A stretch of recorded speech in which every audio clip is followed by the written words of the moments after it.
Hello అండి, welcome back to my channel.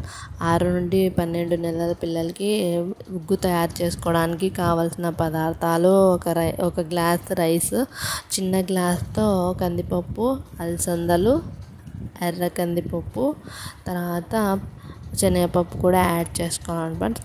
శనగపప్పు కొంచెమే వేయాలి, కొంచెం ఉబ్బరంగా ఉంటుంది కదా పిల్లలకి. నేను చూపించిన గ్లాస్తో కొలతలు అన్నమాట. తర్వాత పెసరపప్పు కూడా వేసుకోవాలి. పెసరపప్పు చాలా చలువగా ఉంటుంది.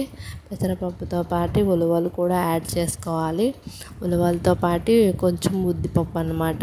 ఉద్దిపప్పుతో పాటు పల్లీలు కూడా యాడ్ చేసుకోవాలి. పల్లీలు యాడ్ చేయడం వల్ల మంచిగా ఉంటుంది. తర్వాత బాదం పప్పు, జీడిపప్పు కూడా యాడ్ చేసుకోవాలి.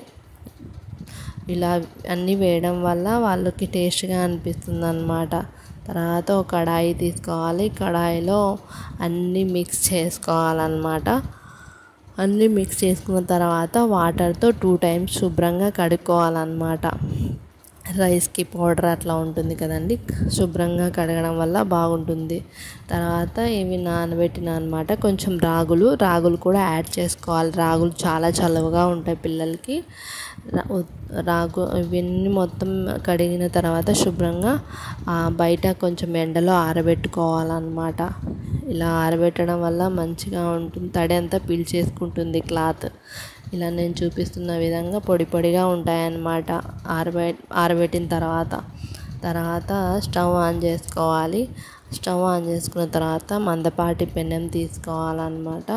మందపాటి పెనంలో కొంచెం మంచి ఫ్లేవర్ వచ్చేదాకా వేయించుకోవాలన్నమాట. ఇవి వేయించడం వల్ల మంచిగా ఉంటుంది. పిల్లలకి కొంచెం బాగా టేస్టీగా అనిపిస్తుంది అన్నమాట వేయించడం వల్ల.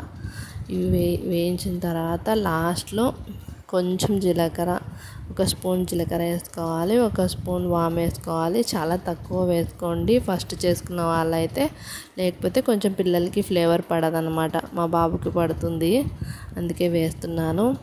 వీటిని కొంచెం చల్లారనివ్వాలన్నమాట. వేడిగా ఉన్నాయి కదండి, అందుకు చల్లారబెట్టుకోవాలి. తర్వాత చల్లారిన తర్వాత మిక్సీ జార్ తీసుకోవాలి. మిక్సీ జార్లో ఇలాగా మిక్సీ పట్టుకోవాలన్నమాట. పొడి పొడిగా ఉంటుంది, బాగా మెత్తగా పట్టుకోవాలన్నమాట. ఇప్పుడు కావాల్సిన పదార్థాలు చెప్పాను కదండి. ఉగ్గు ఎలా తయారు చేయాలో నెక్స్ట్ వీడియోలో చెప్తాను. Thanks for watching.